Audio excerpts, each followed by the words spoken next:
92 belongs to Sub-Zero. Sub-Zero wins by 2 to Viander Cross and Castletown third. Doesn't it show on the face of Gregory Hall? Sub-Zero and Greg Hall, who today are the kings of Flemington. This is the 10 Eyewitness News with David Johnston and Joe Pearson. Good evening. A training coup as Lee Freedman lands his second Melbourne Cup. And tonight, Sub-Zero is the toast of Flemington after bolting in the cup. And what a cup. 3 scratchings, including last year's winner, Let's Elope, as the rain took its toll.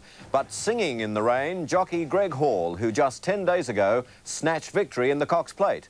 And for Freedman, an unbelievable trifecta of wins. The Caulfield Cup, the Cox Plate, and today the biggest prize of all, the Melbourne Cup. Eddie Maguire begins our coverage of the great race.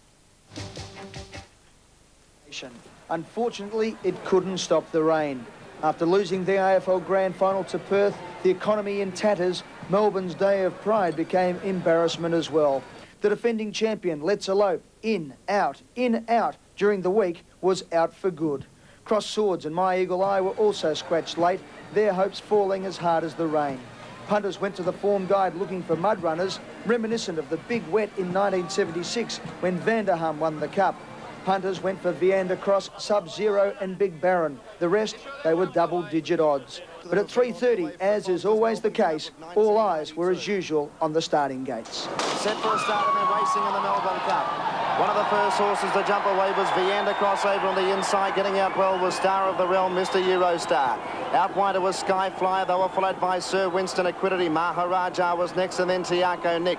Sub-Zero's out wide and then came Ali Boy, Brave Expectations. Skyflyer's the widest runner now and they were followed by Dr. Grace Cavalieri getting well back in the field with Castletown.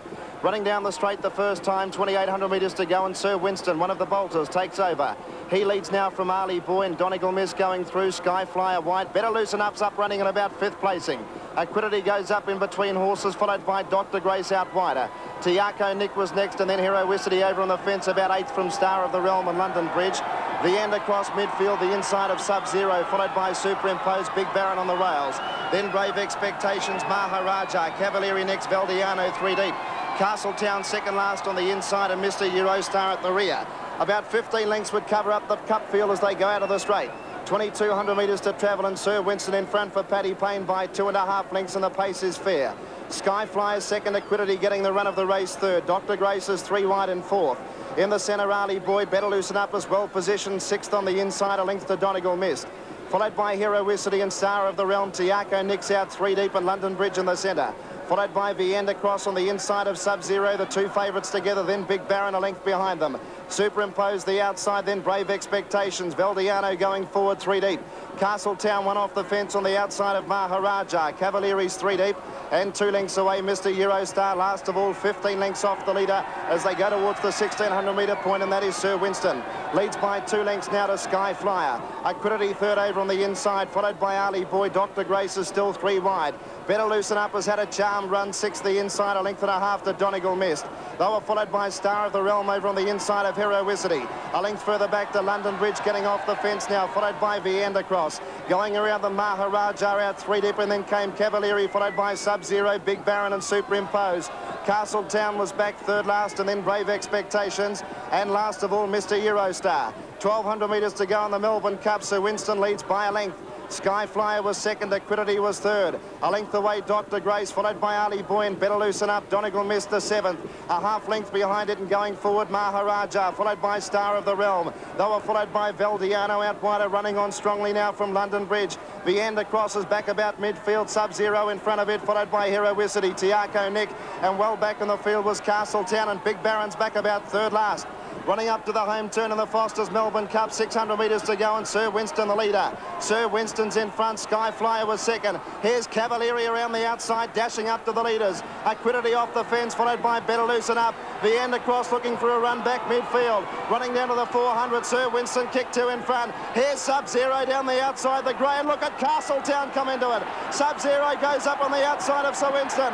300 metres to go. Sub-Zero got a length and a half in front. Castletown running on it. Here's Viander Cross. Sub-Zero's kick. He's 2.5 in front of Viander Cross and Castletown. Sub-Zero clear. Viander Cross won't get him. And the Melbourne Cup of 1992 belongs to Sub-Zero. Sub-Zero wins by 2 to Viander Cross and Castletown third. And I don't think there's much doubt that today the best horse has won the Foster's Melbourne Cup in Sub-Zero. It's Sub-Zero and Greg Hall who today are the kings of Flemington. And it might be wet here, but have a listen to this ovation. Greg Hall, he won the Cox Plate on Superimpose just 10 days ago. This gallant grey, the winner of the Adelaide Cup earlier this year. And this is the greatest moment in any jockey's life.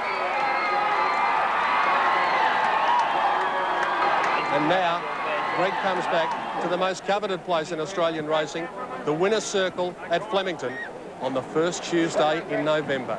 Great ride, and I knew after he won the Adelaide Cup with that record weight that he was always going to be hard to beat in this race. And he trained perfectly. As I said the other day, couldn't put the horse in the race with a better preparation, really. It's great. It's great. I mean, it's just kept the best season I'll ever had in my life, really. Oh, terrific. Alan, congratulations. Thank you. When did you think that Greg had kicked him home? About 600 out, I thought we were home and hosed. What about when Viander Cross was making up ground? Did you still think you were a chance? No, I think Greg had a little bit left in the tank. I don't think we'd run out of petrol. What do you feel now? Terrific. You said the Cox Plate was the greatest moment of your life. How was that today? I can't explain it, Ed, and unfortunately, mate, I won't be able to get you there to give you the same feeling, but it's just something you just can't imagine it, mate. Coming back down that race, and the Cox Plate 10 days ago, now this, and where are legends, mate? We knew that we had a good horse. We didn't think he was quite this good. The rains came down today. We started to worry about a few of the mud runners because, believe it or not, we're not the mud runner that a lot of people thought we were. Now over to another successful mudlark out there live at the track, and Peter Donegan, you're amazing. You picked the Cup trifecta for our viewers last night. Well, I hope they had something on it, Joe, because I didn't have time. We were too busy out here today, but it was a wonderful win by Sub-Zero. The best stayer in the field won the race today. Congratulations to Greg Hall, who's knuckled down to his job of being a jockey and done it so successfully now with wins on Superimpose and Sub-Zero. But it certainly was a day of drama with the late scratching of Let's Elope and the other two horses. And Flemington was at a soggy best today. Oh, it was so disappointing, the weather. How did you rate this year's Melbourne Cup? I think the winner is a very honest stayer. The race will probably be remembered for the late scratching of Let's Elope and also for the unlucky passage of Viander Cross in the race. Rather than the win of Sub-Zero. I hope that's not the case because the horse has proven himself a great stayer. He won the Adelaide Cup and now he's won the Melbourne Cup and he's certainly earned a place in history. But I think in years to come, Joe, we'll probably remember the 92 Melbourne Cup for the atrocious conditions. It was the first wet Melbourne Cup we've had for 16 years and I hope we don't have another one for 16 years. It was a shame. And we'll certainly remember you, Peter Donegan, and I'll catch up with you anytime I need a tip on a race. OK, I'll talk to you about Oaks Day, Joe. Yeah, we'll catch up with you later. OK.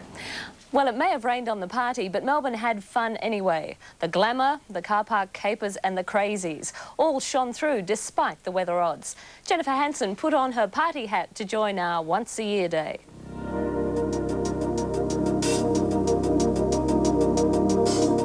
A glowing Melbourne sunrise gave false hope for a sunny Cup day. As the dawn broke, crowds began arriving just after 6 o'clock, laden with full eskies and picnic hampers. Busloads arrived from the country.